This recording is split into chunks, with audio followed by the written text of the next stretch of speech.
Hey guys, welcome. The most popular drink we're starting with is the cappuccino. I like to start by getting the coffee grinds. Simply activate the grinder, get the grinds into your portafilter, brush away any excess grinds, and give a firm, level tamp to compress these grinds into the basket.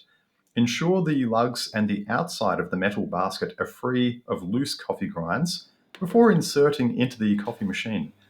The extraction process is relatively straightforward. We simply press a button which extracts the espresso that will run out of the spouts into the cup waiting below. Here you can see me steaming milk from two viewpoints. The cappuccino requires the most amount of froth, so I concentrate on putting extra air into the milk while trying to keep the milk as smooth as possible. Pouring this drink is most easily done by slowly pouring the milk in a controlled way to preserve the crema and create a pattern if you're feeling adventurous. It's famous in Australia for having a sprinkling of chocolate powder on top.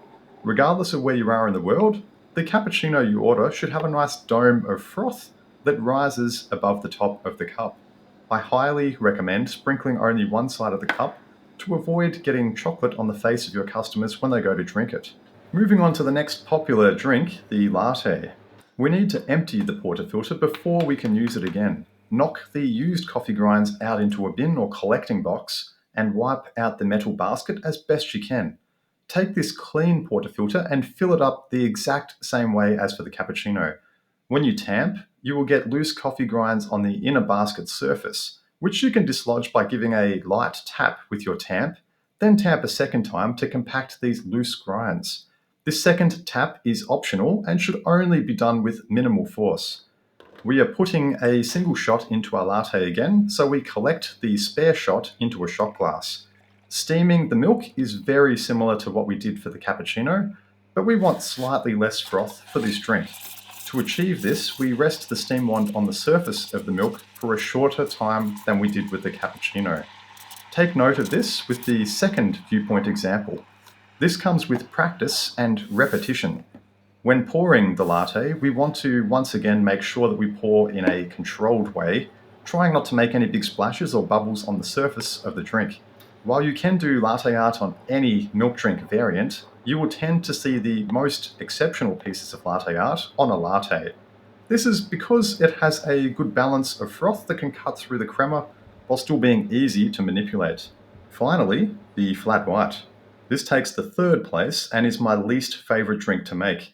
Getting the coffee grinds first is a good strategy. It will take between 20 and 35 seconds to perform a good extraction, depending on volume.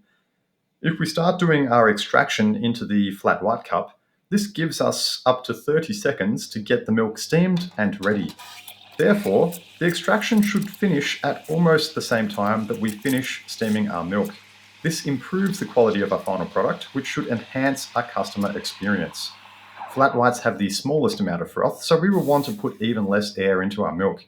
Pouring the flat white can be a slower process because we have less froth on top, which means it's more susceptible to being moved and distorted if we pour too strongly. Pouring slowly gives us more time to create a pattern and can also give us more control over the final product. Because this drink has a very small amount of froth on top, it's actually the closest drink to what you would make yourself at home. Therefore, it's a favourite with the older customers who will also unfortunately be likely to want the drink extra hot. Extra hot drinks take longer to steam and present a greater risk to the barista. Take extra care if making drinks above the standard temperature. I'm going to show you how to make all three of these at the same time, as this can be a lot of information to process for a new barista.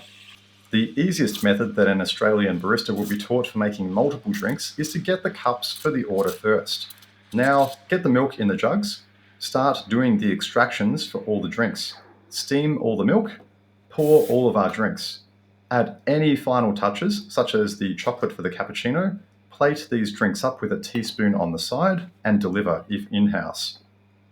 Cappuccino has the most froth, a good 1 to 2 centimeters. Best served overfilled with the dome of froth extending above the lip of the cup. Because it has the most froth, it typically has less total milk in the cup, meaning that it may taste stronger. Latte is the in-betweener. It should have about 1 centimeter of froth. From an Australian perspective, try to serve it in a clear glass, otherwise it just won't look quite right to us. Filling it to the brim without overfilling will result in the best presentation for this drink. It's the most famous style of drink for doing some of that fancy latte art that baristas like to put up on Instagram. Flat whites are just like their name implies. They should be flat. The occasional customer wants absolutely no froth at all on their drink, which is annoying, since we tend to get a small amount when steaming up milk, even if we don't want it. Aiming for under half a centimetre of froth will satisfy 99% of customers. Having such a small amount of froth means that there will be more milk volume in the drink. This will act to further dilute the espresso shot, resulting in the general observations that flat whites tend to taste milkier and less strong when compared to lattes and cappuccinos, despite having the identical amount of coffee inside. The biggest tip for you guys is to make sure that there's actually a difference between these three drinks when you make them. It's fine to make latte froth for all your drinks when you're learning, as long as you strive to progress from this stage so that you make your cappuccinos frothier and your flat whites flatter.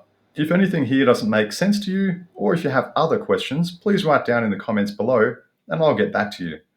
In the meantime, I'm going to put up a video on screen where I give you 3 easy tips to fix your latte art and get you on track to becoming a champion. Please consider subscribing if you enjoyed this content and you'll get notified when new videos come out. See you in the next video.